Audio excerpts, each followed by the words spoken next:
ओम नमः श्रीदेव्यः। ओम नमः श्रीदेव्यः। ओम नमः श्रीदेव्यः।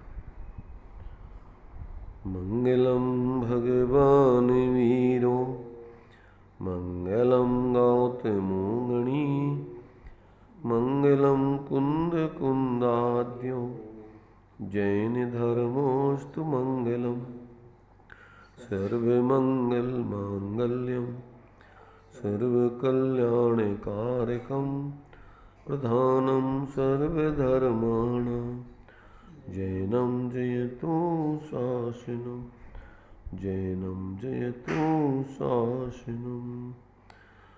इस भवतरु का मूलयक जानहु मिथ्या भाव ताकू कर निर्मूलय करिए मोक्ष उपाय करिए मोक्ष उपाय।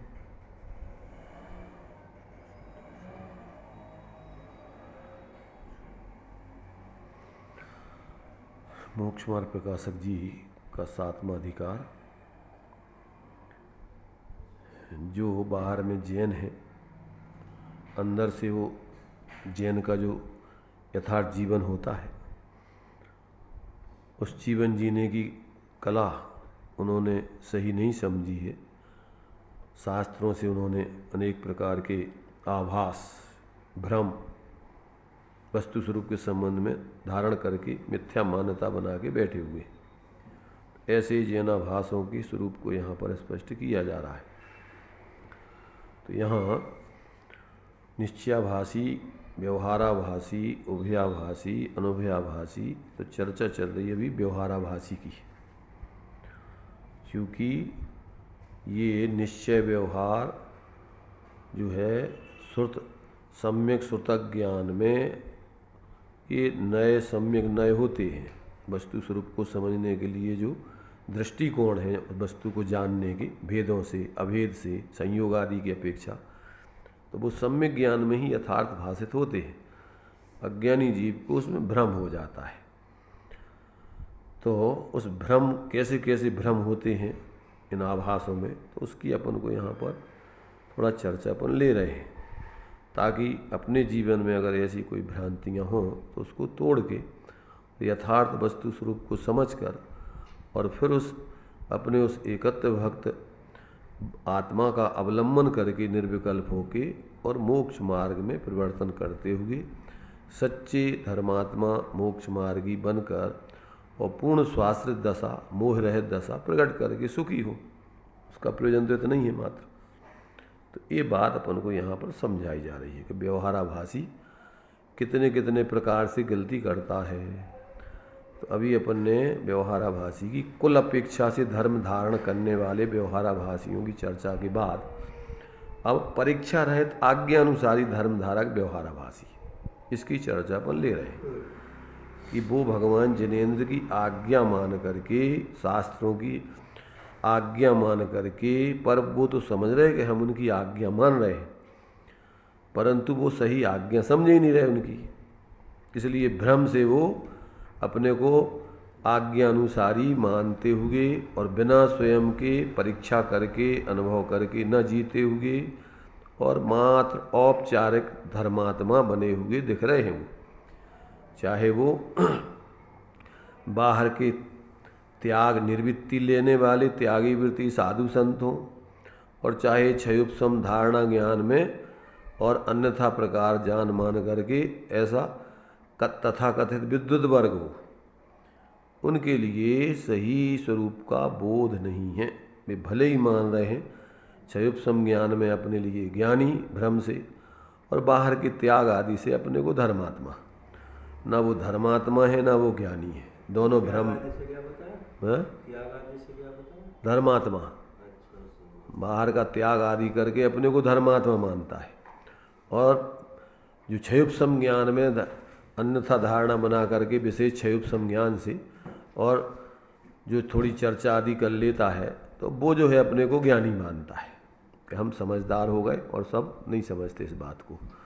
ऐसी उसकी अनेक प्रकार की जो मिथ्या धारणाएं बना के जीव जीते हैं, कोई दोनों को एकांत से ग्रहण कर लेते हैं कि बाहर से त्याग भी अपना लेते हैं और अंदर से अपने उस शुद्ध बुद्ध आत्मा की विचार आदि करके और मान लेते हैं कि हम अंदर से स्वरूप का अनुभव जान भी रहे हैं आत्मा को, और बाहर में त्याग करके सही निश्चय व्यवहार का अपन दोनों प्रकार से मोक्ष मार्ग बदलाए हैं। तो दोनों को धारण करके सच्चे धर्मात्मा है, ऐसे वे उभयाभासी बन जाते हैं। तो ऐसी भ्रांतियाँ जो है कहाँ कहाँ से जीवों की चलती हैं, वो बिना सत्संग के, बिना स्वयं के आत्मबोध के वो समझ में आती नहीं है। जो व्यक्ति सच्चे धर्मात्मा हैं या तो उनका सानिध्य करके समझे, और पहले तो वो अपने दम्भ को छोड़े कि हम समझदार हैं। पहले तो यही है कि वो सामने वाले को यही नहीं समझता है कि ये जानते हैं, अपने क्षयोपम ज्ञान से तर्क वितर्क करके वो कल्पना करता रहता है कि हमारे बराबर कोई नहीं जानता। तो सच्चे साधकों का वो लाभ ही नहीं ले सकता है, दम्भ छोड़ता नहीं है, अनेक प्रकार की कुतर्क वितर्क करके और सोचता है कि इनकी ये गलती है, ये ऐसा नहीं समझ रहा है, वैसा नहीं समझ रहा है। अब चूँकि बाहर में तो भूमिका अनुसार अभी जब तक पूर्ण वितराग दशा नहीं हुई, तो साधकों के जीवन में भी कोई बाहर में अभी व्यवहार धर्म आदि के माध्यम से वो उसकी जो कल्पना होती है कि उनको ऐसा करने चाहिए, ऐसा नहीं करने चाहिए, अब वो अपने मनमाने तरीके से सोच करके उनके बारे में भ्रांति करता है और उनके यथार्थ लाभ से वंचित रहता है। क्योंकि सहानुभूति पूर्वक स्वानुभूति होती है। क्या होती है? सहानुभूति पूर्वक स्वानुभूति होती है। जब तक ये जीवों के भावों को नहीं समझेगा और उन भावों के आधार पर ही वो लोक में भी दूसरों के प्रति करुणा आदि कर सकता है। अगर वो दूसरों के भावों को नहीं समझता है तो वो सच्चे अर्थों में उसके अंदर जीवों के प्रति करुणा भी नहीं आएगी, दया भी नहीं आएगी। ये तो अपनी कल्पनाओं से सोच रहा है कि हम संयोग कर रहे हो, वे दुखी हो रहे, परेशान हो रहे उनके विपरीत प्रवर्तन करके। तो इसलिए ना तो ये अन्य जीवों की दया कर सकता है और ना जो ज्ञानियों की अंदर में स्वानुभूति पूर्वक जीवन चल रहा है, न उनसे जुड़ करके उन जैसी अनुभूति, सहानुभूति जैसी वो अनुभूति कर रहे हैं, अगर उनके भावों से जुड़े, उनके अभिप्राय को समझे तो ये अपने अभिप्राय को सुधार करके और स्वयं उन जैसी अनुभूति में जा सकता है। अब उनके अभिप्राय को, उनके भावों को तो पकड़ता नहीं है, अपने हिसाब से उनके बारे में सोचता रहता है, तो सहानुभूति की जगह उनके प्रति दुर्भाव करता रहता है। तो अब ये उनसे तो जुड़ ही नहीं पाता है। इसलिए ऐसे जीव न तो स्वयं धर्मात्मा बन पाते हैं, न धर्मात्माओं का लाभ ले पाते हैं, और अन्य जीवों का तो कल्याण क्या करेंगे, वो खुद ही अपना कल्याण नहीं कर पा रहे, दूसरों का क्या करेंगे। तो ऐसे आभासी जीव वास्तव में भ्रम में हैं और अपनी आत्मा का अहित करते हुए और जिंदगी को पूरी कर लेते हैं, परंतु जीवन में धर्म की गंध नहीं आती, शांति नहीं मिलती। जो उनका अनुसरण करते हैं उनको भी पकड़ नहीं सकती, जो उनका अनुसरण करते हैं। अब वो क्या करेंगे जब भी जानते नहीं है, तो उनकी सहानुभूति से वो स्वानुभूति कैसे कराएंगे? नहीं, उनको जो सुनते हैं। अरे तो वही कह रहे हैं कि जब उनको स्वयं स्वानुभूति नहीं है तो दूसरों को स्वानुभूति तक कैसे ले जाएंगे वो? कोई जीव कदाचित अगर वे आगम से बोलते हो, अपनी कल्पना नहीं करते हो, तो कोई जीव पूर्व संस्कारी आदि हो तो वो वचन जिनवाणी के सुन के उनको सुन के नहीं, उनको लगेगा कि ये हमारी सुन रहा है, उनकी नहीं सुनते। पूर्व संस्कारी हो और कदाचित वो जो है भाव भाषण पहले किया हो अथवा पहले सुना हो और उस समय कार्य नहीं किया हो और अभी उसको याद आ जाए उस जाति की, तो वो वर्तमान में जिनवाणी के माध्यम से वो सुन सकता है, समझ सकता है। ये तो नहीं समझेगा, ये तो नहीं कर पाएगा, पर वो कल्याण कर सकता है। तो ये बहुत सारे उसमें जो है दृष्टिकोण होते हैं। अपन को इन सारे दृष्टिकोण मूल में तो देखो, जब व्यक्ति अपना प्रयोजन साधने में सक्षम हो जाता है तो अब वो दूसरों के प्रयोजन समझ पाए या नहीं समझ पाए, और शास्त्रों की ज़्यादा व्याख्याएं विवक्षाएं समझ पाए या नहीं समझ पाए, परंतु वो अपने जीवन में स्वाश्रय से अनुभवपूर्वक सच्चे मोक्ष मार्ग पर चल के आत्मकल्याण कर सकता है। ना तो दूसरों को समझाना जरूरी है, ना दूसरों को समझना जरूरी है, एकमात्र अपन को अपने स्वरूप को समझ के स्वाश्रय से अपना मोक्ष मार्ग प्रकट करना जरूरी है। और वो जब ही हो सकता है कि जब बिल्कुल ईमानदारी से तुम सत्य के खोजी बन करके, जिज्ञासु बन करके और उसकी सच्ची स्वाश्रय से खोज करके और उसके अवलंबन पूर्वक मोक्ष मार्ग को प्रकट कर लोगे, तभी तुम्हारे लिए जो है अपना आत्महित का प्रयोजन साधने की कला प्राप्त होगी। और इसके पहले तो वो कला जो है वास्तव में अकेले मात्र क्षयोपशम ज्ञान से, धारणा ज्ञान में कुछ भी भर लो और बाहर का कितना ही त्याग कर लो। अनंत बार जीव ने बाहर का त्याग कर लिया और क्षयोपशम ज्ञान में 11 अंग 9 पुरु तक का भर के अपने को ज्ञानी मान लिया और भ्रम से दोनों को भी कदाचित कभी कभी एकांत से ग्रहण कर लिया। तो ऐसे भ्रम जीव ने अनंत बार किए हैं, परंतु सच्चे अर्थों में वो अपने उस एकत्र भक्त स्वरूप को समझकर परिणति को उसमें लीन करके, उसका अवलंबन करके और अभेद रूप से उसने उस मोक्ष मार्ग की सिद्धि नहीं की। तो ये जो है यहाँ पर उनको उस बात को स्पष्ट कर रहे हैं कि भैया देखो, समय अपने पास इस काल में तो बहुत विचित्र दशाएं हैं। धर्म के नाम पर चारों तरफ अपना अपना अपना अपना संप्रदाय, अपने अपने व्यक्तिवाद, अपने अपने धर्म, सब भ्रम में लोग ज़्यादातर जी रहे हैं। क्योंकि इस काल में धर्म का जो है परंपरा से तो लोप होता जा रहा है। जो आचार्यों की परंपरा से ज्ञानियों का जो अपन को लाभ मिलता था वो तो लगभग ख़त्म हो गया। अब ये तो कोई बिरले जीव भाग अपनी होनहार उनकी अच्छी हो और वो संस्कारी हो और वो जो है समझ करके धर्मात्मा बन जाए और फिर कदाचित वो उनके पास इतना पुण्य भी हो, इतना क्षयोपशम आदि भी हो कि दूसरे लोग उनको समझ सकें और उनकी सुन सकें। ये भी बहुत बड़ी स्थिति है। क्योंकि सामान्य जन साधारण तो बाहर में क्या देखता है, बाहर में भीड़ देखता है। इसलिए पुण्य का उदय हो उसका तभी वो स्थिति बनती है। तभी जो है अपन को तीर्थंकर ही धर्म के मूल उपदेष्टा होते हैं, क्योंकि उनका बाहर में भी साथ ही साथ पुण्य का उदय होता है और अंदर में भी वो बहुत ऊंचाई को लिए हुए होते हैं। तो दोनों प्रकार से उनके पुण्य का वैभव भी होता है और अंदर से पवित्रता भी होती है।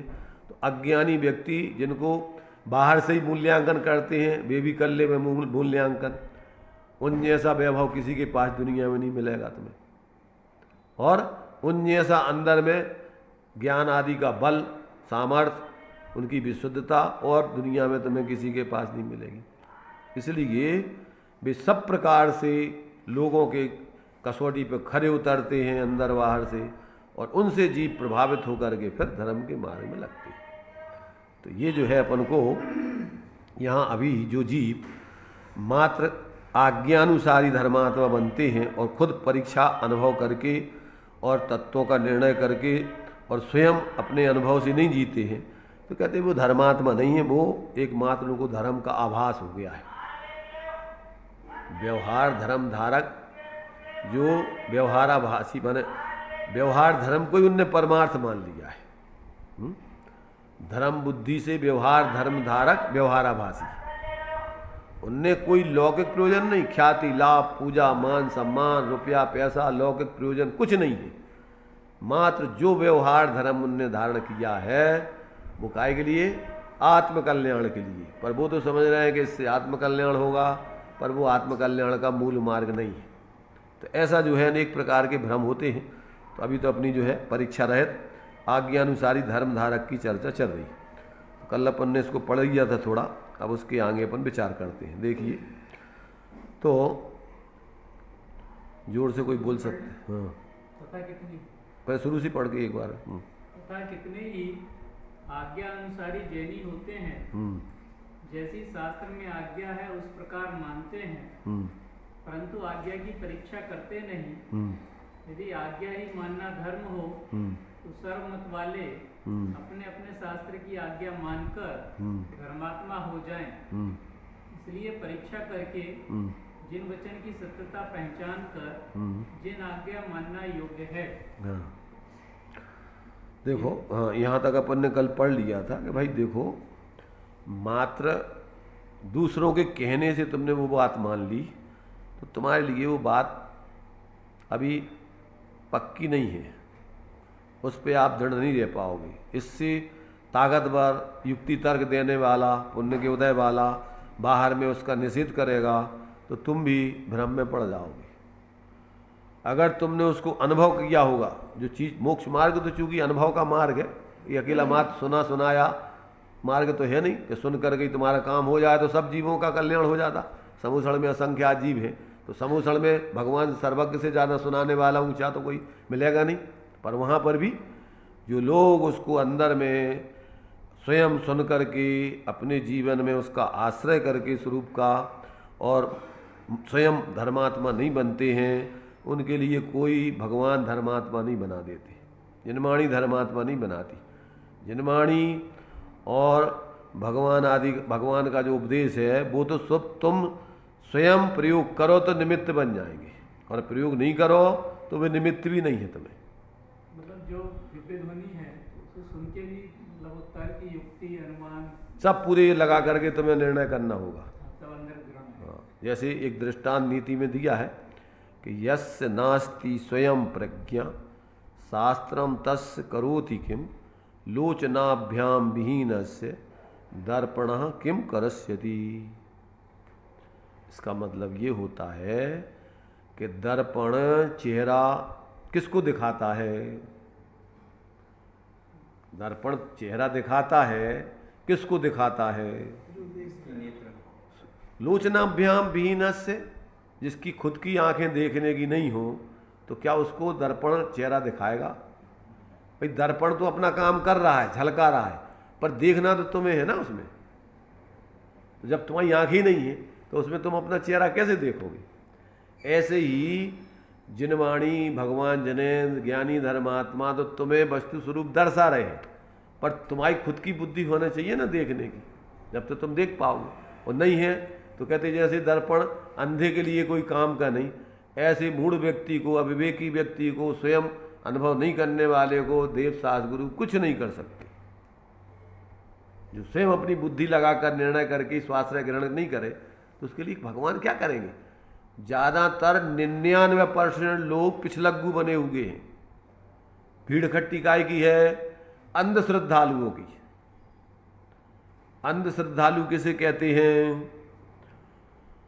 कि खुद तो दिख नहीं रहा है, दूसरों की उंगलियां पकड़ के चल रहे हैं।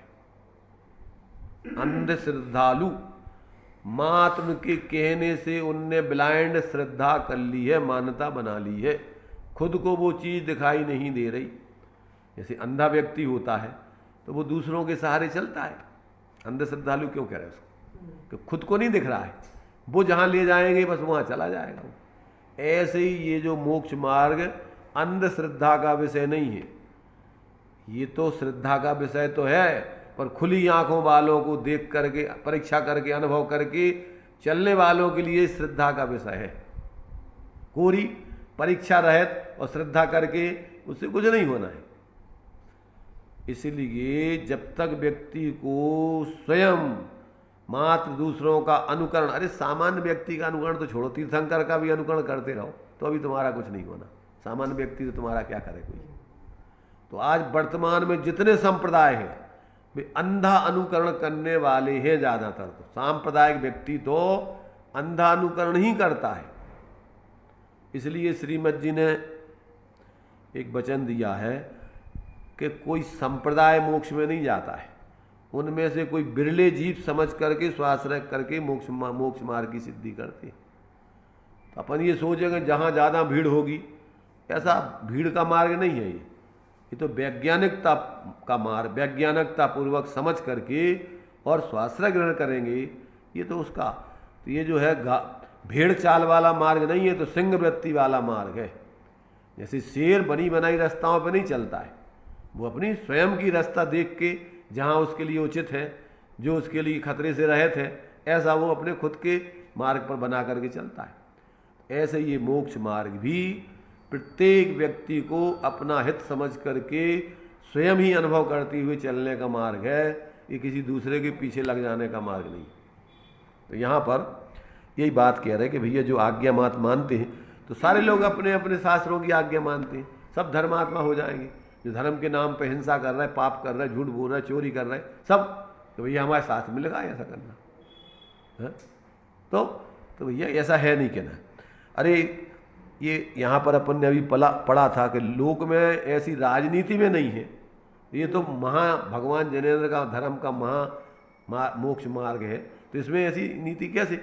जो कोई कुल से कहे कि भैया हमारे कुल में या हमारे संप्रदाय में ऐसा चल रहा है, संप्रदाय अगर गलत कर रहा है तो वो भी सजा का पात्र है।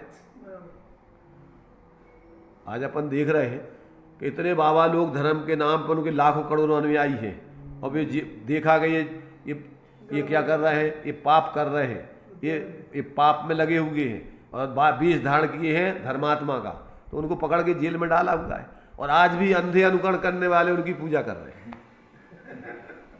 ये नहीं देख रहे कि ये जेल में गए, ये कैसे हमारे साथ आदर्श हो सकते हैं। तो जिनकी देखो होनहार खोटी है उनको तो कोई समझा नहीं सकता है, पर जिनको अपना कल्याण करना हो वो अपने विवेक से युक्ति तर्क लगा करके परंपरा से जो अपने लिए जो महापुरुष हुए हैं सच्चे अर्थों में, उनके बताए हुए मार्ग को अपन समझ करके और फिर अपना अनुभव करके चलेंगे तो ही वास्तव में कल्याण होगा। मात्र किसी के पीछे लग जाने से, भीड़ इकट्ठी कर लेने से, इससे कोई धर्म का मार्ग नहीं चलेगा। तो ये बात यहाँ पर बताई जा रही। तो बिना परीक्षा किए सत्य असत्य का निर्णय कैसे होगा, और बिना निर्णय किए जिस प्रकार अन्नमति अपनी माने मिथ्या दृष्टि अज्ञानी अपने शास्त्रों की आज्ञा मानते हैं, उसी प्रकार इसने भी माने जो सत्य मार्ग है, उस सत्य मार्ग वाले ने भी अगर बिना परीक्षा के अनुभव के और मात्र उनके आधार पर ही महापुरुषों के या सर्वज्ञ के आधार से उन शास्त्रों को मान लिया है, तो कहते वो तो आज्ञा से माना है, यह तो पक्ष से आज्ञा मानना हुआ, निष्पक्ष तो नहीं हुआ कि तुम्हारा उस पक्ष में तुम उस मत में पैदा हो गए हो तो तुम्हारा भैया हमारा मत सही है। हर व्यक्ति कह रहा है हमारा मत सही है, तुम्हारा झूठा है।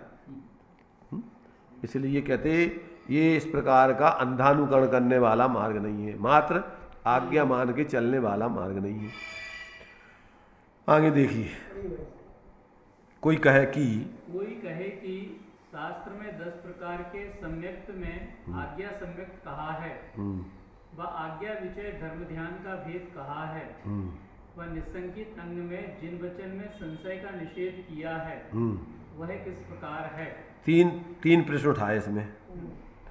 एक तो कहते हैं शास्त्रों में आज्ञा सम्यक्त कहा है, दूसरा आज्ञा विषय धर्म ध्यान कहा है, तीसरा सम्यक दृष्टि के अंगों में एक निसंकित अंग कहा है कि जिन वच में शंका नहीं करने चाहिए। तो कहते फिर ये कैसे लगा है? अब उसका खुलासा है समाधान। शास्त्रों में कितने ही कथन तो ऐसे हैं जिनकी प्रत्यक्ष अनुमान आदि द्वारा परीक्षा कर सकते हैं, तथा कई कथन ऐसे हैं जो प्रत्यक्ष अनुमान आदि गोचर नहीं है, इसलिए आज्ञा से ही प्रमाण होते हैं। वहाँ नाना शास्त्रों में जो कथन समान हो उनकी तो परीक्षा करने का प्रयोजन ही नहीं है, परंतु जो कथन परस्पर विरुद्ध हो उनमें से जो कथन प्रत्यक्ष अनुमान आदि गोचर हो उनकी तो परीक्षा करना।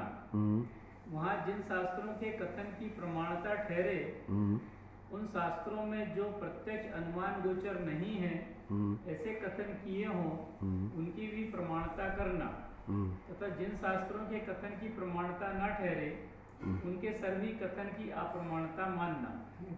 देखिए, अब यहाँ ये कह रहे हैं कि देखो भाई, जो चीज़ अपन परीक्षा कर सकते हैं जिसकी, उसकी तो परीक्षा कर लें। प्रत्यक्ष से ही अपन को समझ में आना चाहिए। और अनुमान आदि, अनुमान की परिभाषा क्या दी? अनुमान कैसे कहते? साधन से साध्य का ज्ञान करना, उसका नाम अनुमान है।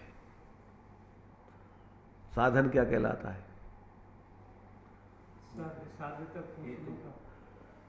हेतु अथवा व्याप्ति के ज्ञान को तर्क कहते, व्याप्ति जिससे लगा करके और उसका निर्णय किया जाए, अब वो अपन को साधन है। साधन कहो, लक्षण कहो, उस लक्षण से लक्ष्य की सिद्धि की जाए।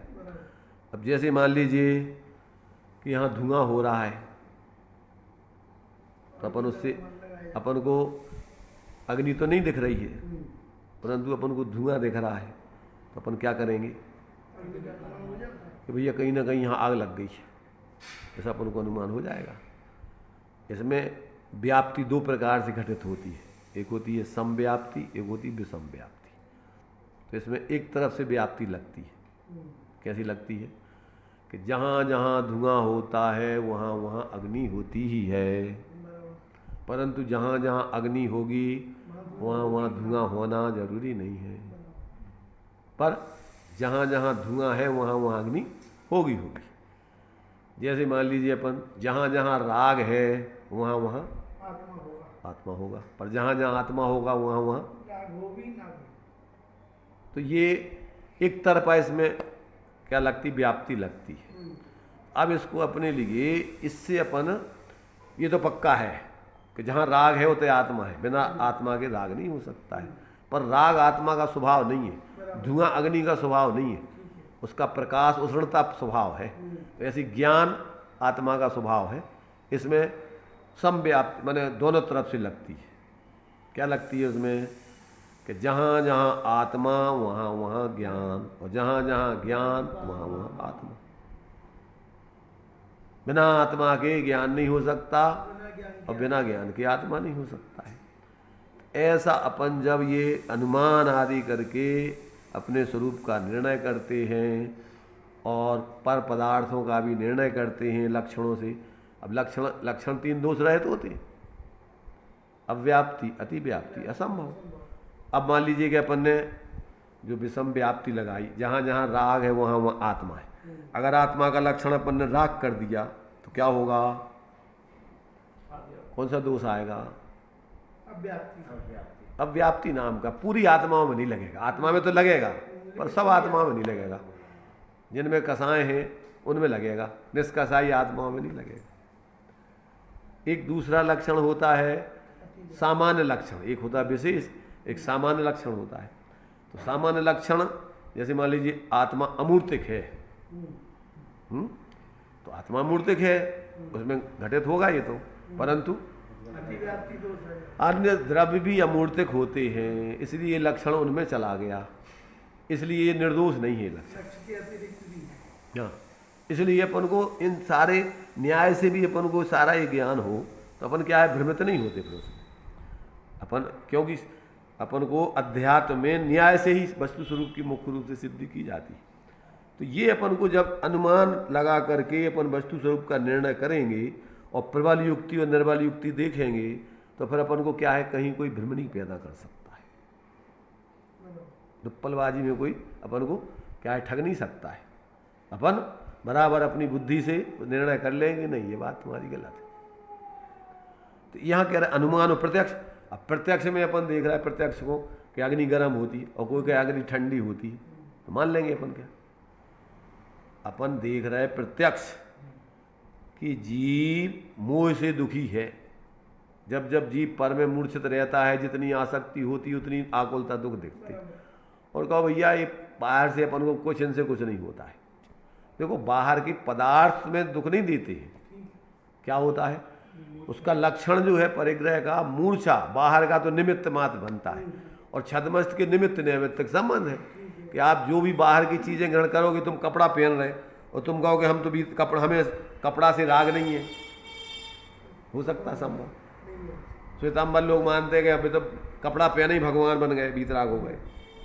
तो भैया कैसे बन गए बीतराग, कपड़ा के मोह रहो उनको लगाओ है तो साधु नहीं हो सकत पूर्ण रूपेण कपड़ा वाले तो हैं।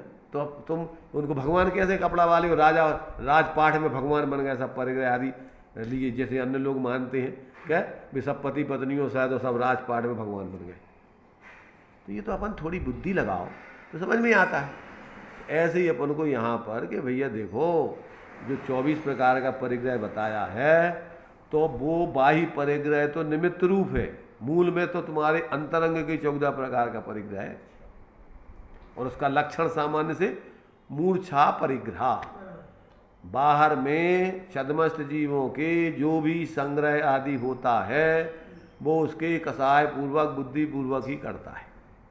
इसलिए अपन को इन चीज़ों का भी कि जब आपको अंदर में आत्मबोध हो गया, तत्व निर्णय हो गया, तो आप क्या करोगे, बाहर से भी अनावश्यक चीज़ों में संग्रह आदि नहीं करोगे। निचली भूमिका में अपन को श्रावक की भूमिका में परिग्रह परिमाण व्रत आदि बतलाए कि भैया जितने बिना अपन नहीं रह सका वो एक सेट करो, और बाकी अनर्गल प्रवर्तन के अनंत कसाएं अनंत इच्छाएं जिसके तुम्हारा ने कोई मतलब नहीं है, मर करके दुर्गति में चले जाओगे।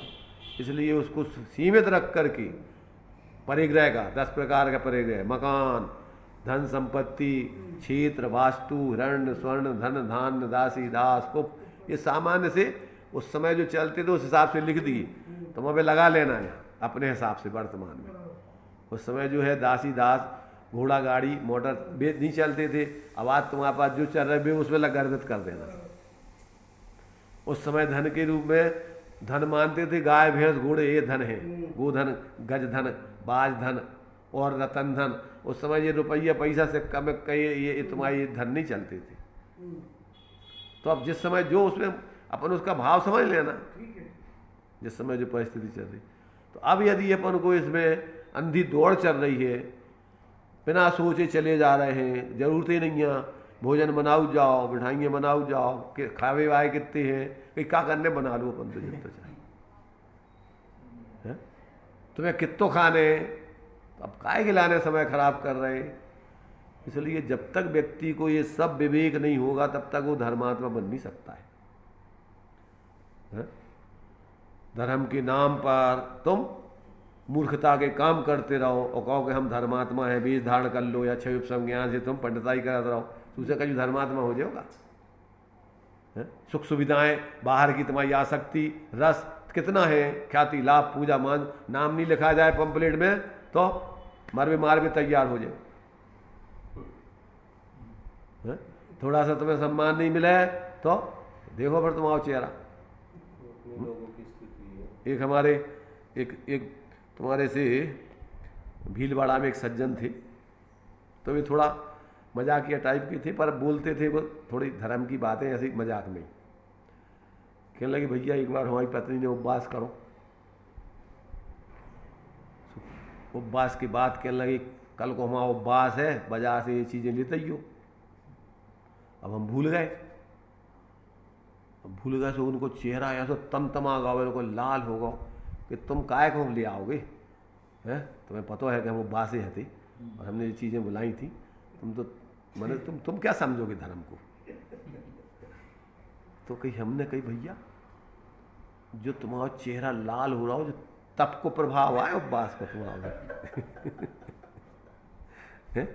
कल जो तुमने तप करो तो वो तप के प्रभाव से लाल चेहरा हो रहा तुम्हारा जो अरे भैया उपवास करो तो ठीक करो, कोई बात नहीं, पर हम तो जानबूझ के नहीं, भूल गए।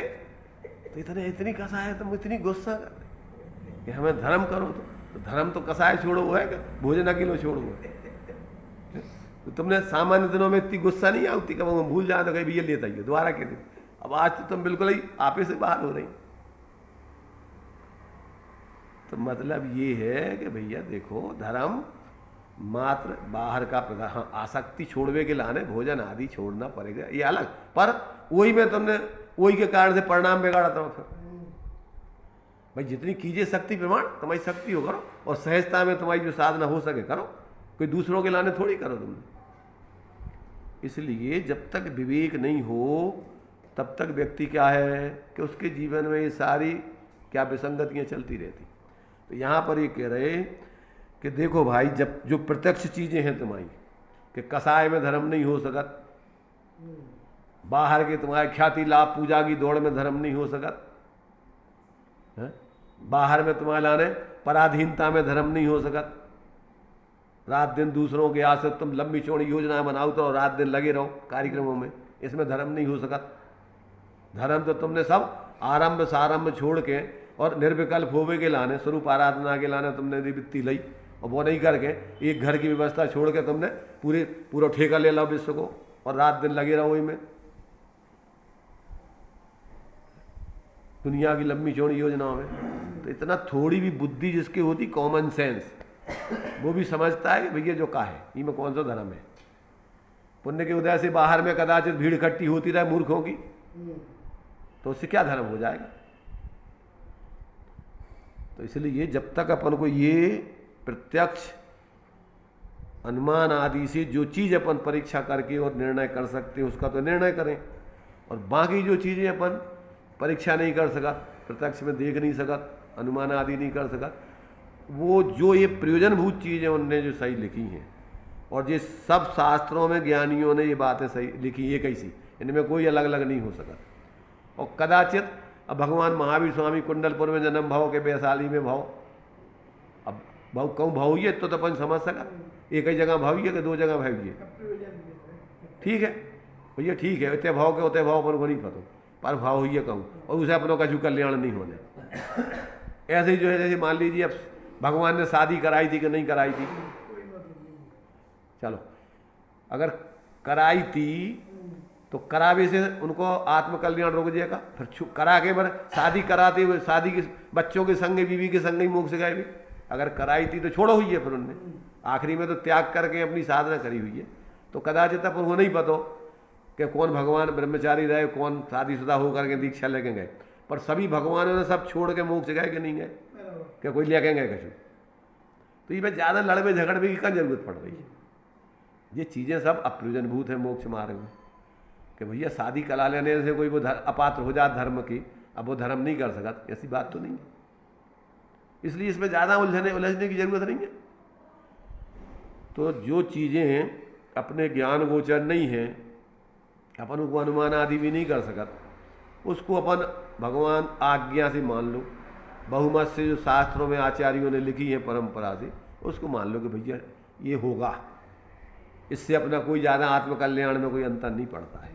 तो ऐसी जो है कुछ ऐसी चीज़ें बातें हैं, दीप समुद्र आदि इसमें दिया आगे, तो उनको अपन आगम से ही माने, भगवान की आज्ञा, क्योंकि जो प्रयोजनभूत गलत नहीं बोल रहे, तो अब अप्रयोजनभूत बातों में काय को झूठ बोलेंगे, क्या मिलना उनको। ऐसा यहाँ पर अपन को कि जो चीज़ें शास्त्रों में कितने ही कथन तो ऐसे हैं कि जिनकी आज्ञा अनुमान आदि द्वारा परीक्षा कर सकते हैं, तथा कई कथन ऐसे हैं जो प्रत्यक्ष अनुमान आदि गोचर नहीं है, इसलिए आज्ञा ही से प्रमाण होते हैं। यहाँ नाना शास्त्रों में जो कथन समान हो ज्ञानियों के, ऐसा नहीं मूर्खों ने नाना शास्त्र बनाए हैं उनके कथन समान हो जाए तुम वो मान लो कि सही है। जो क्या भाई क्या है, जैसे मान लीजिए सब झूठों का चोर बाजार भी होते हैं, तो सब लोग जो है एक जैसी रेट वगैरह करके एक जैसी चीज़ें बेच रहे हैं, तो अब ये सही रेट हो जाएगा। इसलिए यहाँ तो ये बता रहा है कि जो ज्ञानियों के शास्त्र आदि हैं उनमें किसी प्रकार से अन्यथापना प्रयोजनभूत में नहीं होता है, इसलिए उनको देख लो मिला लो, कहीं शब्द अक्षर आदि की भूल हो जाने एक अलग चीज़ है, परंतु वो वस्तु स्वरूप के संबंध में उनकी कोई भूल नहीं होगी, तत्वों के संबंध में कोई भूल नहीं होगी।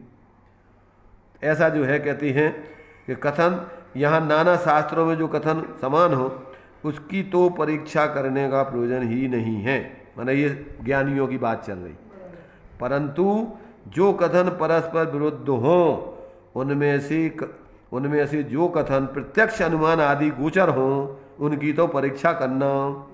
यहाँ जिन शास्त्रों के कथन की प्रमाणता ठहरे उन शास्त्रों में जो प्रत्यक्ष अनुमान गोचर नहीं है ऐसे कथन किए हों उनकी भी प्रमाणता मानना करना, तथा जिन शास्त्रों के कथन की प्रमाणता न ठहरे उनके सर्व ही कथन को अप्रमाण मानना। आचार्यों के नाम पर लोगों ने शास्त्र लिख दिए झूठे, कुंद श्राप का चार, उमा स्वामी श्राप का चार, जो मान आचार्य थे, और उसमें उल्टो सुल्टो भर दो सब। तो ऐसे इस भ्रम में मत पड़ना, उसकी परीक्षा करना कि अकेले नाम लिख देने से कोई किसी बेईमान ने जो है साहूकार को नाम लिख के और तुम्हें नकली माल देना चाह तो कोई वो सही असली थोड़ी हो जाए। मजा ही तो वही बता रहा है कि आचार्यों के नाम पर पापी जीवों ने इस प्रकार से अन्यथा कथन करके और जनागम को भी भ्रष्ट करने का प्रयत्न किया हो तो उनकी तुम परीक्षा करके और सही जो आचार्यों की मूल परंपरा से कथन आए हैं उनको समझना, तो इस प्रकार से मानना। अब फिर कहते यहाँ कोई कहे कि परीक्षा करने पर कोई कथन किसी शास्त्र में प्रमाण भाषित हो तथा कोई कथन किसी शास्त्र में प्रमाण भाषित हो तो क्या करें? समाधान जो आप्तभाषित शास्त्र हैं उनमें कोई भी कथन प्रमाण विरुद्ध नहीं होते, क्योंकि या तो जानपना ही न हो अथवा रागद्वेष हो तब असत्य कहें। सो आप्त ऐसे होते नहीं, तूने परीक्षा भले प्रकार नहीं की इसीलिए भ्रम है। फिर वह कहता है सन्मति से अन्यथा परीक्षा हो जाए तो वह क्या करे? सच्ची झूठी दोनों वस्तुओं को कसने से और प्रमाद छोड़कर परीक्षा करने से तो सच्ची ही परीक्षा होती है। जहाँ पक्षपात के कारण भले प्रकार परीक्षा न करे वहीं अन्यथा परीक्षा होती है। चलिए क्या है, देखो ये कह रहे हैं कि भैया हमसे अगर परीक्षा करने में गलती हो जाएगी तो क्या होगा। मैंने यहाँ कोई कहे कि परीक्षा करने पर कोई कथन किसी शास्त्र में प्रमाण भाषित हो और कोई कथन किसी शास्त्र में प्रमाण भाषित हो तो हम क्या करें? तो कहते देखो जो मूल आगम आचार्यों के द्वारा या तीर्थंकरों के उपदेशित हैं उनमें तो कोई अन्यथा पना हो नहीं सकता। मूल कंपनी का माल जितने भी एजेंट होंगे एजेंसियां होंगी सब में ये कैसा होगा, समझ रहे ना? उसमें तो वो गलत माल हो नहीं सकता है। और कंपनी के नाम पर नकली एजेंसी नाम रख करके और तुमने नकली एजेंट बना के बेच रहे हो तो वो तुम्हें परीक्षा करना पड़ेगी। पर अगर मूल एजेंसी से माल लेके आए हो एजेंट हो तो उसमें तो अलग अलग लिख नहीं सकते। तो भगवान जिनेंद्र के अनुसार तुमने समझ करके अगर शास्त्र आदि लिखे हैं तो उसमें तो अन्यथा पना हो ही नहीं सकता। परंपरा से गणधर आचार्य जो भी है सब बराबर एक ही बात वो मूल बात लिखते आए। तो कहते हैं इसमें तो कोई हो नहीं सकता। क्यों कि गलती तो जब होती है कि या तो अज्ञानता हो या राग द्वेष हो। तो सर्वज्ञ भगवान ना तो अज्ञानी है ना रागी द्वेषी है, तो उनको काय को अन्यथा बोलेंगे वो। और उनके आधार पर जो लिखेगा तो वो अन्यथा कैसे लिखेगा? लिखने वाला भी कसाई हो, है अज्ञानी हो, तीव्र कसाई हो और उसकी तीव्र माने एक प्रकार से संसार उसकी बहुत अभी संसार का उसका किनारा नहीं आया हो, जिसको संसार में भटकना है वही ऐसी बदमाशी करेगा। समझदार तो ऐसा करेंगे नहीं। लोग में भी अपन देखते हैं कोई अगर सही माल में नकली मिला के एजेंसी को बदनाम कर रहा हो तो एजेंसी वाले पकड़ के उसको जेल भिजवा देते। अब फिर उसने कहा कि छद्मस्ती अन्यथा परीक्षा हो जाए तो क्या करेंगे? फिर चलो शास्त्र तो चलो जो परंपरा आचार्यों के आए हुए तो हमने मान लाए, परंतु हमारे बुद्धि में अगर हमने गलत परीक्षा कर ली तो कहते भैया अगर तू ईमानदारी से सच्ची झूठे को कसेगा, असली नकली सोने को कसेगा तो उसकी चमक अलग अलग होगी। और तू अगर तू प्रमाद छोड़ के नहीं करेगा तो तेरी गलती है। तो तूने इसका मतलब पात्र नहीं है तू। प्रमाद मतलब क्या लेना है? प्रमाद का मतलब असावधानी, उतनी सजगता से तुमने नहीं किया जितनी सजगता उसमें बरतना चाहिए थी। तो सच्ची झूठी दोनों वस्तुओं को कसने से और प्रमाद छोड़कर परीक्षा करने से तो सच्ची ही परीक्षा होती है। जहाँ पक्षपात के कारण तूने पहले ही से धारणा मिथ्या बना रखी है और तू सही निष्पक्ष होकर के उसको कसौटी पर नहीं कस रहा है और तू जो है प्रमाद छोड़ के कसौटी पर नहीं कस रहा है। इसलिए वन बोलते लघु धी तथा प्रमादते शब्द अर्थ की भूल सुधी सुधार पढ़ो सदा जो पाओ भवकूल। भैया कदाचित हमारी छद्मस्त की अज्ञानता से अथवा प्रमादवश असावधानी से कोई गलत लिखा गया हो तो भैया सुधार करके पढ़ना, ये नहीं मान लेना कि नहीं लिखता हो तो सही होगा। तो ये परोक्ष रूप से टोटामल ने लिखा कि भैया हम तो पूरी सावधानी रखेंगे और कदाचित फिर भी बच्चा है गलती हो ही सकत, बालक है, तो हमसे बड़े लोगों से हम विनती परोक्ष रूप से कर रहे हैं कि इसमें सुधार कर लेना।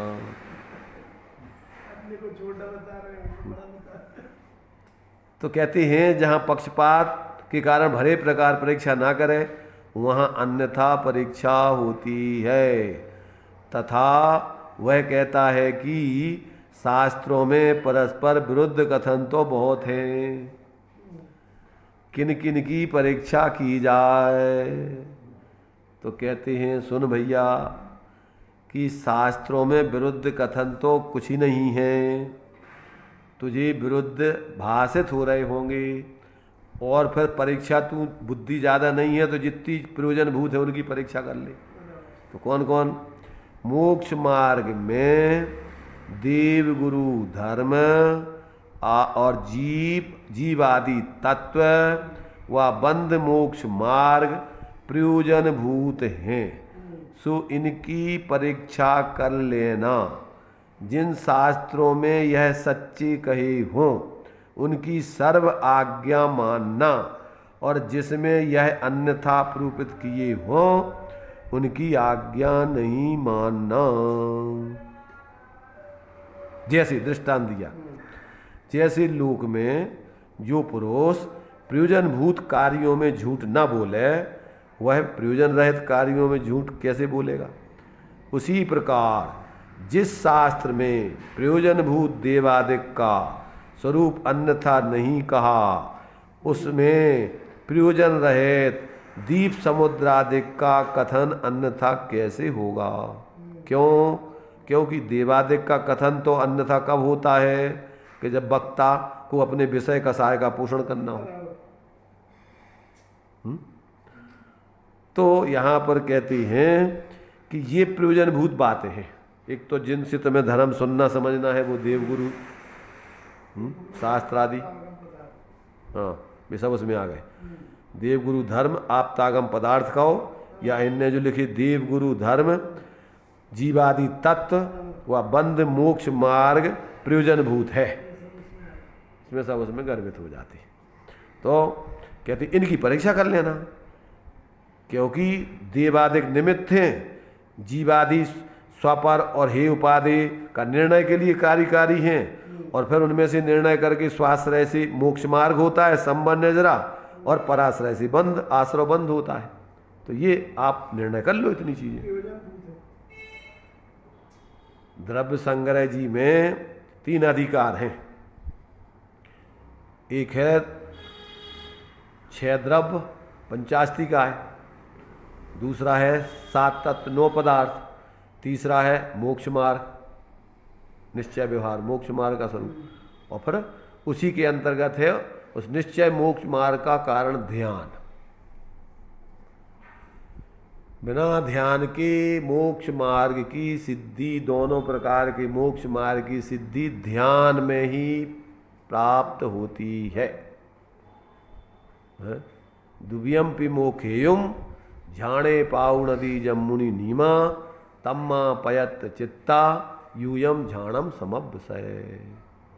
दोनों प्रकार के मोक्ष मार्ग को मुनिराज मुनिजन ध्यान में प्राप्त करते हैं। दुव्यम पि मोखेयुम झाणे पाऊ नदी जमुनि नीमा, क्योंकि मुनिराज दोनों प्रकार के मोक्ष मार्ग को ध्यान में प्राप्त करते हैं। इसलिए तुम भी यूयम क्या करो, सम्यक प्रकार से सावधानी पूर्वक ध्यान का अभ्यास करो, अगर तुम भी दोनों प्रकार के मोक्ष मार्ग को पाना चाहते हो। ये है कार्यकारी अपन को समझना। अब इतनी चीजें तुम समझ लो, 6 द्रव्य 7 तत्व 9 पदार्थ और निश्चय व्यवहार मोक्ष मार्ग और उसका कारण ध्यान। तो अब एक ग्रंथ में आचार्यों ने ये प्रयोजनभूत बातों को लिख करके और पूरा जनागम का सार भरा है। लंबी चौड़ी तुम्हारे पास बुद्धि नहीं है इतना तो समझ लो, इतने में तुम्हारा आने सब हो जाए। 6 ढाला में भी वही उतना ही सार पूरा जनागम को भरो है। तो तुम सीधे साधे आचार्यों ने ज्ञानियों ने शास्त्र लिखी है, तुम्हारी बुद्धि के अनुसार जिस भाषा में समझते उस भाषा में लिखी है, क्योंकि समुसरण में यही होते। भाषा कोई महत्वपूर्ण नहीं है कि संस्कृत में अपन संस्कृत में विधान कर लेंगे तो बहुत ज़्यादा धर्म हो जाए, और हिंदी में कर लेंगे तो वो अधर्म हो जाए। ज़्यादातर मूर्ख ऐसे ही बातें बताते कि संस्कृत में पढ़ लोगे तो बहुत ज़्यादा धर्म होगी है। अरे तुम्हें वो अर्थ नहीं समझ में आ रहा हो। इतना तो आचार्य कह रहे लोग क्या, इतने लोक में जो जिस तरीके से तुम जिस भाषा में समझो भाषा में समझाओ, और ये भाषा को भाषा की महिमा बता रहे। अरे भाषा की महिमा नहीं है, भाषा तो एक माध्यम है। अपन जनागम में लिखा है कि भाषा कौन भी होवे 10 अष्ट महाभाषा समेत लघु भाषा 7 शतक सुचित सुस्यादवाद में सप्तभंग गणधर गूधे 1200। स्यादवाद रूप वस्तु स्वरूप को समझावे जिस भाषा में जो समझता हूँ। तो उस समय भी इतनी भाषाएं चलत थी, और तुम्हारे वर्तमान में एक भाषा को कैसे तुम वो कर रहे आज उकिलाने प्रमाण सिद्ध कर रहे। ये क्या है, भोले जीवों को ठगने के लिए बहुत पागलपन है कि संस्कृत में कर रहे तो भैया बहुत बड़ो धर्म हो रहा हो, और उनसे जितने चाहे पैसा लूट लो तुम, धर्म के नाम पे, विधान के नाम पे। सीधे आचार्य से बात होती है, इधर देते हैं। हाँ, सीधे आचार्यों से बात होती है। कहिए तुम भी मूर्ख, अगर तुम इन पंडितों से नहीं समझते तो तुम्हारी सीधी आचार्यों से बात हो जाती। तुमने इन विद्वानों से सब पढ़ी, उस संस्कृत तो प्राकृत, और फिर उसका अर्थ समझा, और तुम अब उनको लाने बेवकूफ़ बना रहे। भावदीपिका में लिखा है कि भाषा में भेद नहीं करना, भाषा में भेद करोगे तो तुम्हारी दुर्गति हो जाएगी। तुम अपनी सरल भाषा में जिसको समझ सको समझो, बस तत्व की बात सही होने चाहिए, उसमें अन्यथा नहीं होने चाहिए। सोनगढ़ में पहली बार हुआ विधान याग मंडल विधान संस्कृत में प्रतिष्ठा में। क्या होगा बे जाने हैं, पर को किसी मतलब नहीं है। ये थे कराने वाले। अरे कोई भी हो, हम तो ये कह रहे कि अपने लिए भाषा की अपन को पकड़ नहीं होने चाहिए। भाषा तो माध्यम है विचारों को व्यक्त करने का। जिस समय जिस स्थान पर जो भाषा हो, समूषण में काहे के लिए इतनी भाषाएं बोली जा रही? अगर ये कई भाषा धर्म होवे तो वो काहे समूषण में क्यों नहीं उसी भाषा में के लिए बोलती? 18 महाभाषाएं समझते हो ना, ये राष्ट्रीय भाषाएं और लघु भाषाएं, प्रांतीय भाषाएं। तो उस समय मान लो कि 18 देश होंगे उससे बटे होंगे, तो उन देशों में जाना है तो उन भाषाओं में, और फिर उसमें प्रांतीय भाषाएं अपनी अपनी अलग अलग होती। भारत है तो भारत में अब मान लो कितने प्रांत हैं, सब प्रांतों में अलग अलग भाषा। अब तुम में जाके मराठी की जगह तुम तो हिंदी बोलने लगो, अभी समझ में नहीं आएगा उसको। आज तो इतने साधन हो गए अपने पास कि आप किसी भी भाषा में बोलो, तुम्हारी भाषा में उसका रूपांतरण होकर के तुम्हें उसका अर्थ समझ में आ जाए। और जो ही समूषण में देव लोग करते थे वो तो क्या करते हैं, ये देव जो अर्थ में कौन से देव थे, मगध जाति के देव, ये सब उस भाषा को उसको कन्वर्ट करके सबके अपनी अपनी भाषा में सुनाते थे। क्या कह रहे थे? नहीं कुछ नहीं कह रहे, हम तो सुन रहे हैं। नहीं कुछ शंका हो तो बताओ। नहीं हैं? ध्यान से सुन रहे हैं आप। चिंतन अलग अलग चलता है। अमेरिका में हिंदी में बोलता है और सब अपनी अपनी भाषा में समझते हैं। तो भाई अब तुम्हें भाषा, अब वो कह रहे वो मेड़ा जैसे उनने स्वस्ति कह दी आचार्य ने, अगर संस्कृत धर्म हो तो पकाए हो उस पर ट्रांसफर करके उसके लाने ट्रांसलेट करके समझाने पड़ो कि भैया ये स्वस्ति का अर्थ समझते हो तुम क्या कह रहे हैं? अरे ये कह रहे तुम्हारा विनाशी कल्याण हो, तुम भगवान बन जाओ, तुम्हारे सब दुख दूर हो जाएं, तुम पूर्ण अब उसके प्रसन्नता के आंसू आ गए, समझ। अब वो मेड़े जैसी टकाखें काहू स्वस्ति। तो संस्कृत में धर्म होते तो हो जाता ना धर्म, क्या के लाने लिखो आचार्यों ने। इसलिए भाई देखो, जो लोग भोले जीव हैं और जो लोग नेतृत्व करने वाले हैं, अगर चालाक हैं तो उन भोले जीवों को, विचारों को वो ठगते हैं। इसलिए अपन को ऐसे ठगियों से सावधान रहना चाहिए। अपने लिए मूल प्रयोजन है समझने का विषय को, और वो जिस भाषा में तुम समझो उस भाषा में आप उसको बोलो, उस भाषा में समझाओ। इसलिए वो दृष्टांत तो यहाँ समय सार जी में दिया है, व्यवहारी जीव व्यवहार से ही परमार्थ समझ सकते हैं। अखंड वस्तु को बिना खंड खंड किए, बिना संयोग आदि की तरफ से कथन किए वो नहीं समझ सकते। कि जैसे ये जो घी का घड़ा है तो वो घड़ा मिट्टी का है, अभी तो घी का ही घड़ा जाना, तो घी को घड़ा है, घी को घड़ा है। अब उनको समझाना पड़ेगा कि जो घी का घड़ा कहा जा रहा है वो घड़ा तो मिट्टी का है, परंतु उसमें घी रखा है, इसलिए उस घी के संयोग से उसको उपचार से घी का कह रहे हैं, समझे ना। ऐसा नहीं समझना कि वो कोई वो घड़ा कोई घी का हो गया। ऐसे ही जो मनुष्य जीव कह रहे हैं, त्रियन जीव कह रहे, एक इंद्रिय जीव कह रहे, दो इंद्रिय जीव कह रहे, वे तो जिन शरीरों में जीव रहता है उस शरीर के निमित्त से उन जीवों पे आरोप करके एक इंद्रिय दो इंद्रिय मनुष्य कह रहे त्रियन, वे जीव तो चेतन स्वरूप है, वे कोई शरीर रूप नहीं हो गए। अब जब तक उनको व्यवहार भेद करके ऐसा उपचार का कथन समझाओगे नहीं, खुला तो अभी बेचारे समझेंगे नहीं। अब तुम कहोगे ज्ञाता दे चैतन्य जीव, तो वो जानते नहीं है चैतन्य जीव कहाँ है, वो कहाँ रहते, वो मोक्ष में जाते कहते रहते वो। तो पहले बताना पड़ेगा जो मनुष्य जीव है ना वही चैतन्य जीव है, शरीर के कारण से उसको मनुष्य जीव कह रहे हैं। जब अपन कह रहे हैं ना श्वेतांबर, तो सफेद कपड़ा पहनने से जो श्वेतांबर है, श्वेतांबर माने क्या हो, श्वेतांबर माने कोई धर्म नहीं होगा, वो सफेद कपड़ा पहनने से धर्म नहीं है, श्वेतांबर मतलब कपड़े वाले। सफेद कपड़े पहनने वालों को जो धर्म अपनी आत्मा आराधना कर रहे हो तो उनको श्वेतांबर धर्मधारी कहेंगे। श्वेतांबर में भी दो हैं, एक मुंह पट्टी वाले का और एक। अरे अब छोड़ो तो मुंह मट्टी वो वाली बात नहीं है। ये सब लगाओ जाओ, पट्टी मट्टी सब लगाओ जाओ, कोई पट्टी धर्म नहीं है।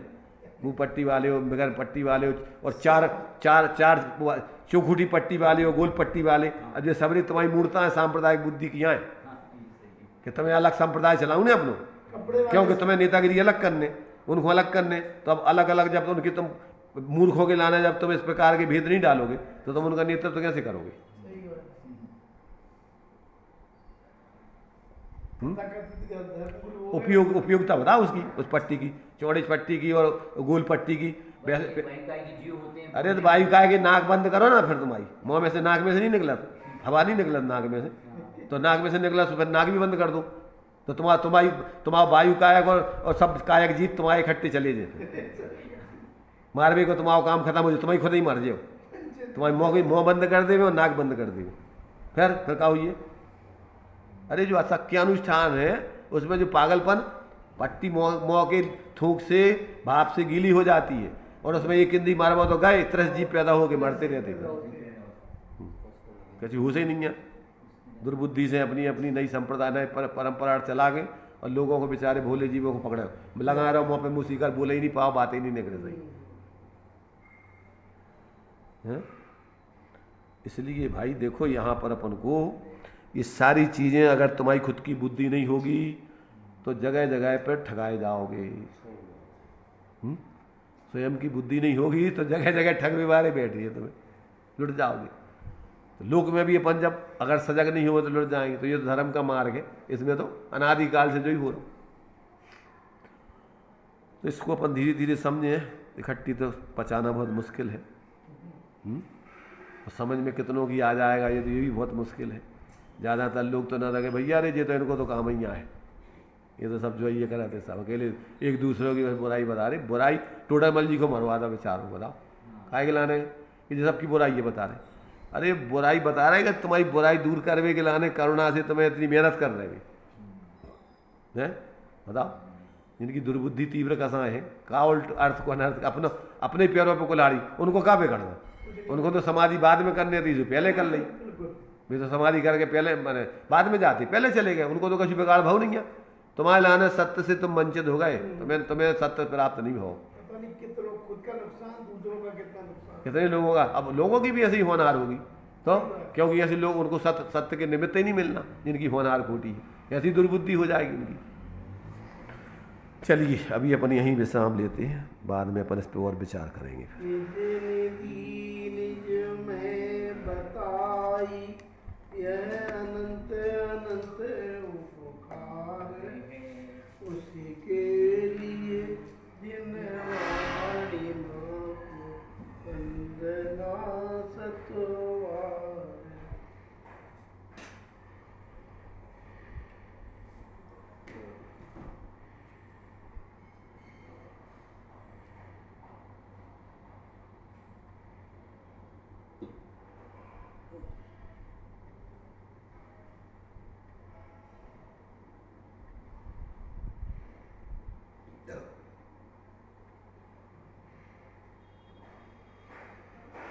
द्वादशांग जन्माणी माता की, पंच परमेष्टि भगवंतो। यही विराजमान है। आपको ऊपर में